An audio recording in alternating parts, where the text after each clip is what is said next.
Hello and welcome to South Asia Chat, a podcast series brought to you by Institute of South Asian Studies at the National University of Singapore. I'm Mriganika Singh Tanwar, a research analyst at the Institute, and I will be your host for today's episode. As part of the $375 million deal signed in 2022, India delivered the first batch of BrahMos supersonic cruise missiles to Philippines this April. The Philippines became the first export customer for the joint venture missile between India and Russia. As the regional security dynamics intensifies, with China's border clashes in 2020 and growing trust deficit on one hand, and maritime and defense cooperation widens with ASEAN-India defense ministers' informal meeting in 2022 and ASEAN-India maritime exercise in 2023 on the other, the BrahMos missile deal is significant for New Delhi to expand its interests in Southeast Asia. It remains to be seen whether India's defense industry is equipped to enter the regional arms market as a major supplier of advanced military technology. To comment on BrahMos missile deal and India's defense export in Southeast Asia, joining me today is Dr. Rajeswari Pillai Rajagopalan, resident senior fellow at the Australian Strategic Policy Institute in Canberra, Australia. Welcome, Dr. Rajagopalan. Thank you so much. I'm happy to be part of this podcast today. Thank you. As I mentioned before, the BrahMos missile deal with Manila is being constituted as India's most valuable defense export deal today. What are your views on this, and what is it that makes BrahMos missile different? Yeah, absolutely. Like you said, the India-Philippines BrahMos deal is quite significant. It's about 375 million agreement for the sale of supersonic cruise missiles, and this was initially finalized in 2022, and the first of the batteries were delivered to the Philippines in April this year. I think the sale of the BrahMos supersonic cruise missile is the first major Indian defense sale of quote unquote indigenously produced equipment in a sense.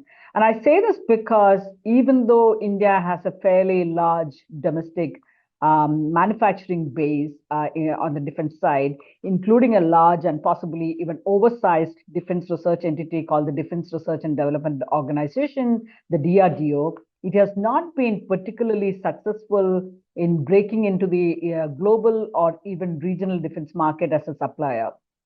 Indeed, India's domestic defense industry has not even been able to supply to its own forces. So India continues to remain heavily dependent on imported weapon systems and platforms and has been one of the world's largest arms importers for decades.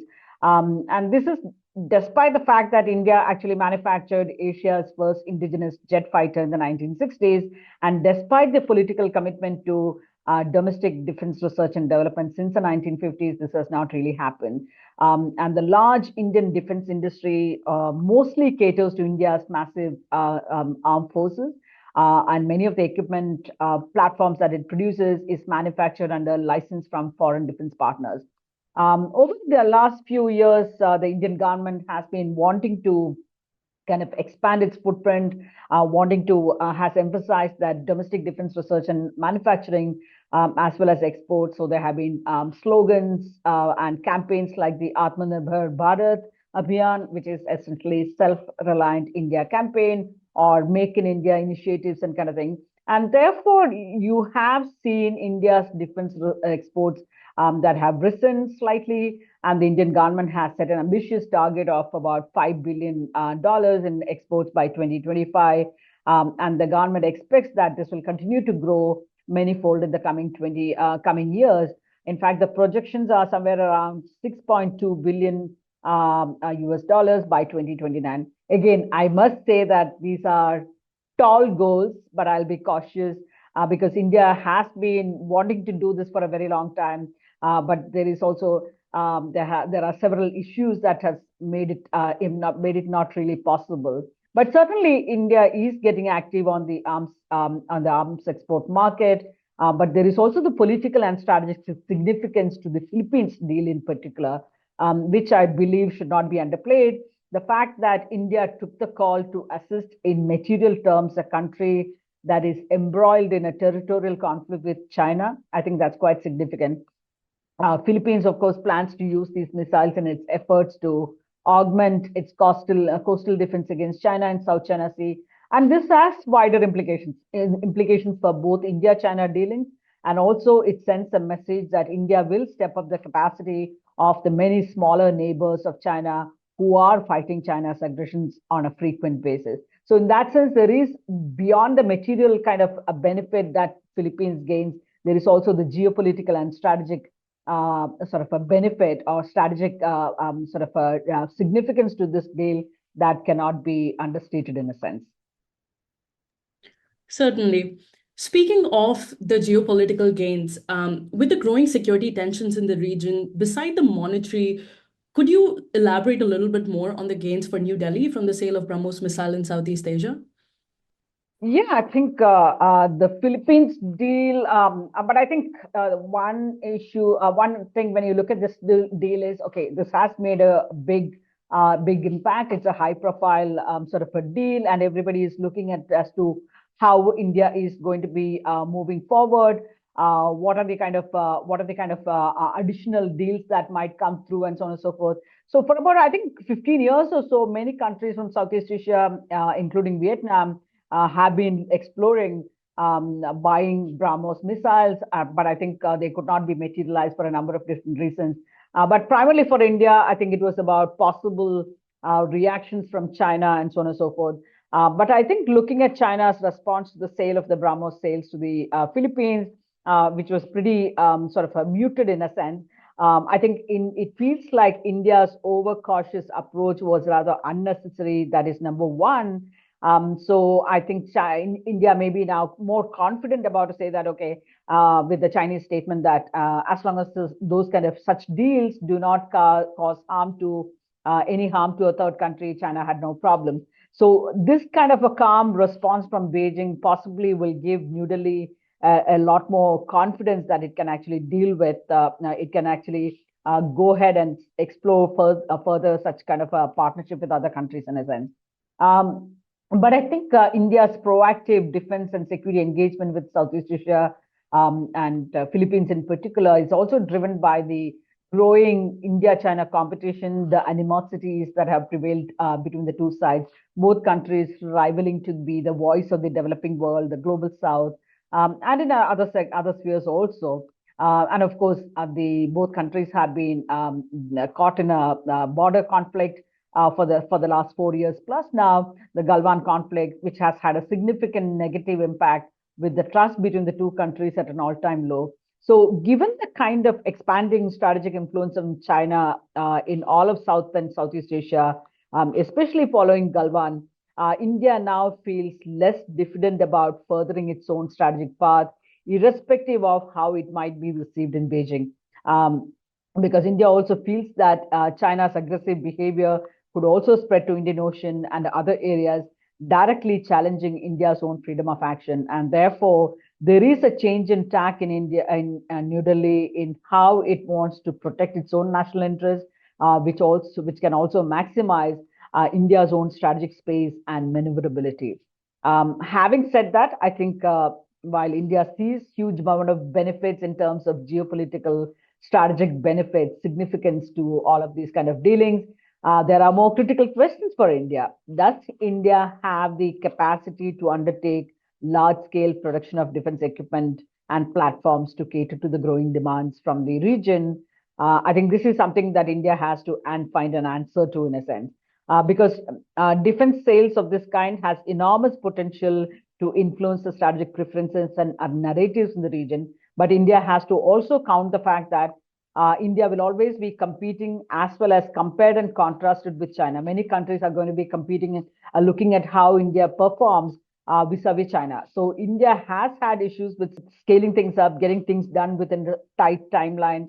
All of this have been a challenge for India for many decades now, and it is an issue that remains to be resolved. So the ability of India to be proactive as well as step up its own competitiveness as an effective player in the defense export market is key. And I think here it is key, for instance, if India is able to partner with like-minded countries, so whether it is the US or Japan and other South Republic of Korea, there are a whole lot of countries that India can think about who share a similar sort of a national interest, similar strategic perspective, whether they can engage in some sort of a joint defense production of platforms, weapons, and so on and so forth. And I think that's a potential way to deal with India's capacity issue. Um, in addition to capacity issues, other countries will also be looking at the quality of the systems that India will export.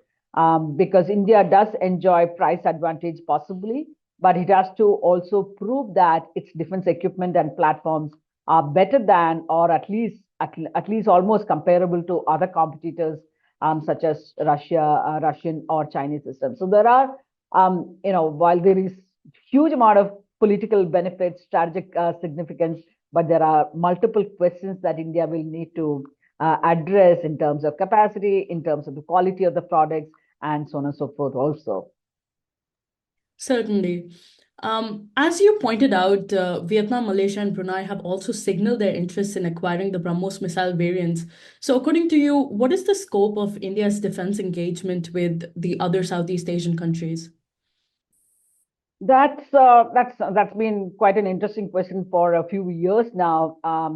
India has extended defense and security assistance to a number of countries in Southeast Asia, but obviously the Philippines BrahMos deal has been particularly interesting. And following that, countries like you said, Vietnam, Indonesia, Thailand are interested in buying BrahMos missile. They have been, in fact, the talks with Indonesia have been at a fairly advanced stage for more than 2 years now. We don't know where it is stuck and so on and so forth.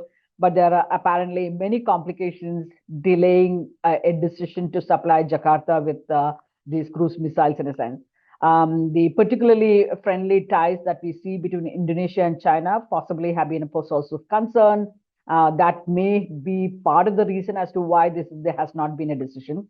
There has been apparently some bit of pressure coming from the US not to sell these missiles, with the US introducing a missile technology control regime, MTCR related issues. So although BrahMos missiles do fall within the MTCR compliance in terms of the range, but given the high-pitched rivalry that we see in the region, especially in relation to South China Sea, it has been touted as a reason for not moving forward with the BrahMos deal.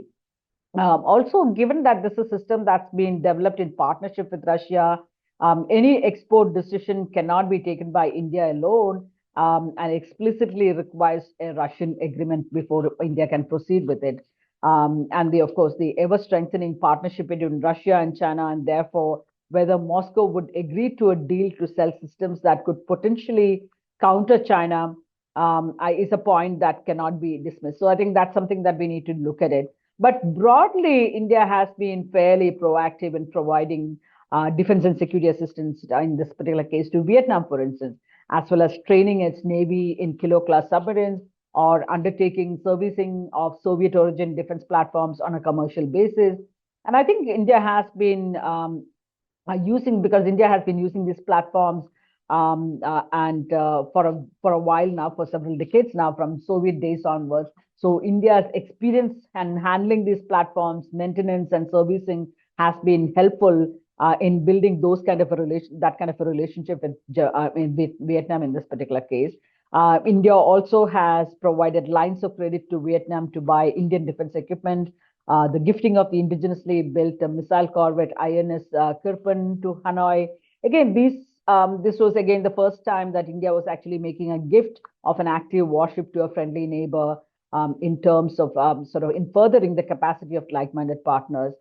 Similarly, earlier there was the handing over of 12 high-speed guard boats 2 years ago. Again, built under the lines of credit, and 5 of them were built by the Indian company, the Larsen and Toubro. So the defense and security agenda between India and Vietnam have been particularly high in terms of deliverables and so on and so forth.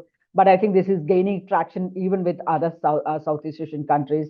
One can look at a range of things that India is now willing to look at exporting. Some of these items include maybe the Tejas light combat aircraft, which I think that's something that we have been looking at, potentially looking at a large export market. Second is maybe a Pinaka multi-barrel rocket launcher system. That's something to again further explore. BrahMos missiles, of course, and Zoravar tanks. These are light tanks that India is building for mountain use. They are possibly cheaper and more useful for a number of these countries and so on and so forth. So there is a range of systems that India is now looking at, not just the BrahMos missile, but like I said, BrahMos missile is a very high profile one, which caught the attention of a number of countries in the region. And India will possibly look at giving it to more countries in the coming days. Right. Shifting the focus to the Southeast Asian counterpart, what do you think is the impact of this deal on Philippines' presence in the Indo-Pacific? And how do you think it strengthens the existing defense capability of their forces in the region? Um, of course, the Philippines government, when they bought these systems, they were looking at clearly augmenting its coastal defense against China. But I would say the effect is somewhat mixed in a sense, because China's aggression against the Philippines has intensified manyfold in the last couple of years, including naval vessels collisions in South China Sea, with the Philippines stating that China's Coast Guard vessels have been ramming into Philippines resupply ships, and there is constant harassment on the waters and so on and so forth. And in fact, there have been multiple incidents, even in recent months, with China engaging in sort of a dangerous tactics, pushing the conflicts in scene into even more threatening levels. This is not to suggest that India should not engage in capacity building of smaller countries who desperately require these capabilities to fight China's aggressive behavior, or that the Philippines should not engage in such defense agreement and engagement because it provokes China, because then you are going to giving into China and its sinister goals in a sense.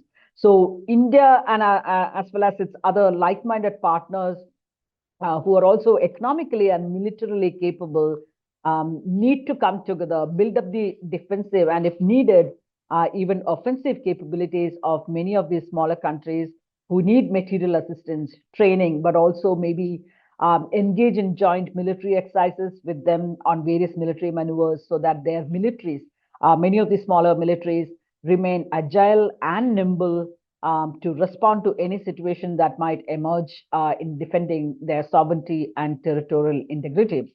But there is also the question how effective these missiles may be, but not so much in a technical sense. They may be militarily effective, technologically effective, but will there be sort of a political willingness to use them? They can, because they can be, a potential use can be seen as an escalatory measure. They are probably best as a deterrent to Chinese forces and its behavior, but I'm not sure they can be used in combat without leading to a very serious escalation. If, for example, a Chinese ship is sunk and so on and so forth, that could be potentially a very escalatory sort of a step in a sense. So while it is militarily effective, technologically effective, whether it makes political sense to do that, political willingness by the leadership to use them, because it can be escalatory in nature and so on and so forth, given the kind of damage it might create on the other side. So you need to look at all of these different aspects in terms of understanding how effective it has been in beefing up Philippines sort of defense capabilities and so on and so forth. I think you very rightly pointed out the spillover effects of India's increasing defense diplomacy with ASEAN, especially with regards to China. So my last question, Dr. Rajagopalan, is as India seeks to build stronger strategic partnership and promote the notion of Atmanirbhar Bharat, can the BrahMos missile system represent a flagship product in solidifying India's ambition of being a leading defense exporter? And do you think its defense industry has the capability to expand its footprint globally as the supplier of advanced military technology? Yeah, I think I touched upon some of these aspects, maybe so, but I'll go over it. Like I mentioned earlier, India wants to emerge as a major defense supplier. So in the export market, India wants to be a key player in a sense. But like I said, there are capacity issues that might hamper the Indian goals in this regard. India has not been a major player in the defense export arena, not for want of goals or ambitions, but there are serious capacity gaps and sometimes political acumen or even the lack of it to see the longer term strategic benefits, which has been an issue on the Indian side. The export of BrahMos missile has put India on the map, and if India is able to build on it by strengthening India's defense manufacturing capabilities, It can be beneficial in many ways, but I have a big but. Right now, India is ranked 24th in terms of defense export, and we may move up a few slots, but how much of an upward movement India will see will depend on a number of different factors. One way to strengthen India's defense manufacturing competitiveness is by strengthening the participation of the Indian private sector. And it cannot be a half-hearted measure, though. It has to create a level playing field where there is genuine competition and India's public sector enterprises have to compete and earn rather than hand contracts to them and so on and so forth. So I think India has a capable private sector. And if India is able to get that private sector up and running, India's comparative advantage, therefore, I would say probably lies in bringing that private sector into act in a sense. Indian companies like Mahindra or Tata's, they have the state-of-the-art facilities. They can engage in a series of advanced military technology, capable platforms, and so on and so forth. So if we are able to do that, I think that can make a difference.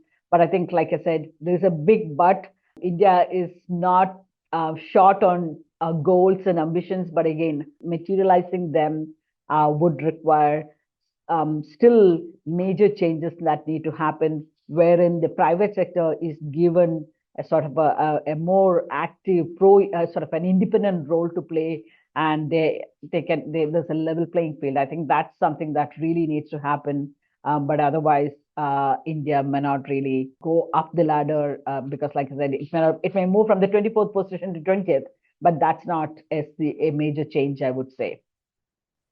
Thank you, Dr. Rajagopalan, for sharing your insights on the topic. I'm happy to do this today. Thank you. You were listening to South Asia Chat. To learn more about our work, please visit us at isis.nus.edu.sg. You can also get updates through social media. We are on Twitter, LinkedIn, Facebook, and Instagram. South Asia Chat is also on Spotify and Apple Podcasts. Thank you once again.